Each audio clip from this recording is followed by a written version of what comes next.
What's going on, guys? Andrew Piluk Hockey here, back with another video. Now, you guys are probably seeing this title and thinking, oh my god, it's just another rumor video, it's just another Leaf fan that is dreaming about acquiring another top 4 defenseman. This is an actual true story. This isn't some sort of huge rumor that was just made up. This is actually something that had the potential to happen and apparently was closer than we all think to happening. So basically, I mentioned in a podcast a little while ago with my good friend Downtown Stephen Brown, which check that out. We were talking about the Toronto Maple Leafs and the fact that there were some things happening towards the NHL trade deadline that suggested that the Leafs were not done making a move. Now, there are some big Kyle Dubas fans and haters out there. I happen to be one of his fans and think that he did a fantastic job as his first year as GM of the Toronto Maple Leafs. And the biggest thing that people were mad about was the fact that he didn't go out there and get another defenseman, even after he got Jake Muzzin, and Calle Rosen probably would have done a decent job over some names, but we won't get into that. Let's get into this big story. Chris Johnston, if you guys know him, he's from Sportsnet. He's one of the best out there. He has a lot of really good inside information, especially when it comes to the Leafs. He seems to know everything that's really going down. He's in the same category as guys like Bob McKenzie, Elliot Friedman, Pierre LeBrun. But I think Chris Johnston is towards the top. Like, this guy really knows what he's doing. And he didn't guarantee a name. He didn't guarantee a specific name. But once we get into the next podcast, and I'll explain it a little bit in this video, and what I mean by the next podcast is we have this podcast called the Leafs Forever podcast that me and Downtown Stephen Brown do. Second episode will be up pretty soon, and the first one's already up. But we have this thing that we wanted to do regarding a name, but there was no specific name mentioned, but you guys can almost narrow down the list. So basically, I'm going to go down the timeline of what Chris said on this episode. So I have it all written down on my phone, kind of the bullet points I wanted to discuss. So Chris Johnston believes that there was a right-handed shot defenseman that the Toronto Maple Leafs were targeting, and the names tossed around the room, and again, it wasn't a specific name, but the names tossed around the room were Doughty, Ekblad, and Subban. Not to say that those were the guys that the Leafs were interested in, but those were some names that were out there. I don't know how likely it would have been for one of those guys, and I'm not sure how big of a name the Leafs were really going for until Chris Johnston said this.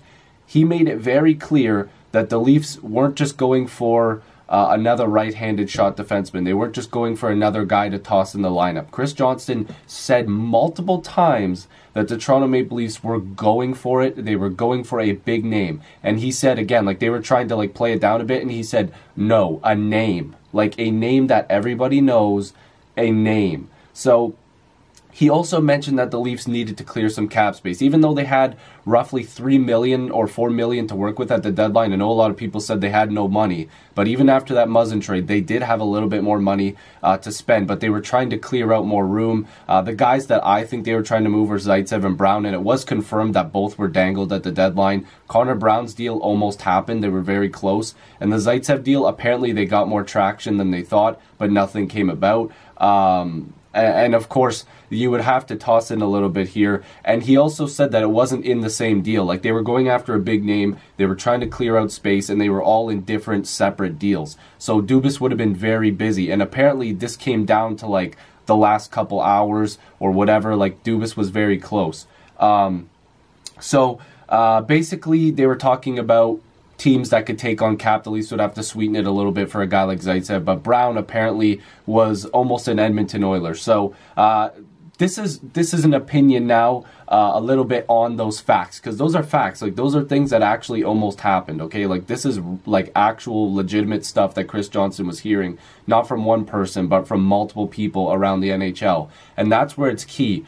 A lot of executives and GMs were telling Chris Johnston, listen, the Leafs are really trying to do something here because they keep calling us regarding this player, trying to move this guy out, and are calling about this big defenseman. So there's a lot of stuff to back it up. And I know some people won't believe it, but unfortunately, this is something that you can't argue. There were some facts to back it up. And of course, it didn't happen.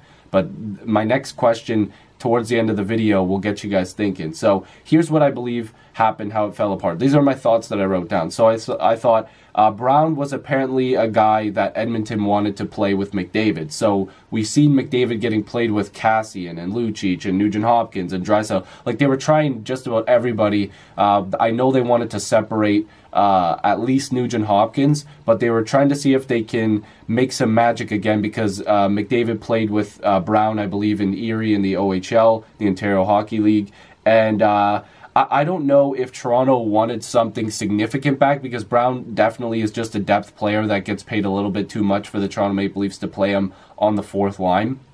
But people downgrade Brown. Like, he actually can play the game. He is a good penalty killer. He's got some speed, and he definitely could put up points. He did have 20 goals in his rookie season, and he didn't look too bad playing with Austin Matthews. So there were a lot of teams that were interested, and he probably is a guy that's going to get moved in the offseason. So I'm wondering if the Leafs weren't satisfied with the pick or whatever the return was. I don't think they wanted to take back a lot of salary, so that deal probably fell apart. With Zaitsev, it was probably because teams didn't want to take on his salary and term. So that number for Zaitsev isn't too bad if it's a couple years, but it's not. It's a little bit more long-term. He is owed $4.5 million for the next 5 years. He has a modified no-trade clause as well. And I believe that doesn't kick in now. I believe that's something that they have to do before July 1st, and then it kicks in. So the Leafs are going to have to be very creative with that. But the reason I honestly believe that the deal didn't happen because Zaitsev's salary and term. So that's something that the Leafs are going to have to revisit. So that's what I wanted to put here. So will they revisit it possibly in the offseason? But Dubas needs to work quick. Obviously, he's going to have to work on a deal with Marner first. Kapanen and Johnson also, which we're not sure what's going to go on there. Zaitsev, like I said, his modified no-trade clause kicks in on July 1st. If you want to send him anywhere, you got to get a deal done before July 1st, or else he's going to have a little bit more say than he wants. So I want to ask a couple questions here. First, will they revisit it? I want you guys to leave your opinions down below. Also, who do you think it could have been? And by the way, I mentioned it earlier.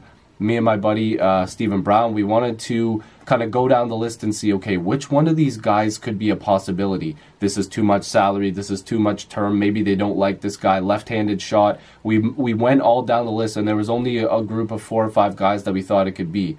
Maybe a Dumba, maybe Ekblad. We weren't positive, but the Leafs were going for a name. And that's something that you need to keep an eye on in this offseason. If they're going to revisit that, they're going to have to move out some salary. As much as you guys want to think it's going to happen, Nylander's going nowhere. Marlowe is probably going nowhere. Kadri, I don't think they want to move him, but if they have to move salary and they feel like they can move guys around, maybe Kadri is going to go. Brown and Zaitsev are the guys that the Leafs probably want to move out. So we'll have to see what happens. Let me know down below, which guy do you think it was?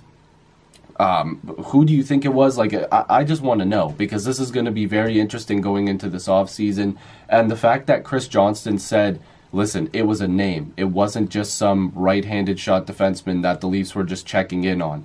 They were trying to move out salary to make sure that this guy could fit in.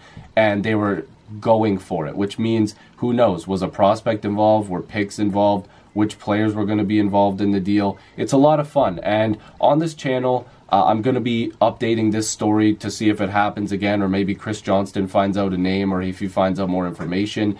But it's not just for the Leafs. I know you guys see all this and that I'm a Leafs fan. I'm going to be going over every single team, whether it's rebuilding, retooling, maybe just staying put. I'm going over every team. I do that on all my videos. You guys can see there's a ton of Leafs stuff, but those are usually recommended, and because there are a lot of Leaf fans on this channel, but I cover all NHL teams, so if you want to check out other videos, there's a ton. And if you want me to cover a specific rumor or whatever, I will do that. Starting very soon, because the playoffs are still on, I will be doing daily NHL trade rumors, so keep an eye out for that.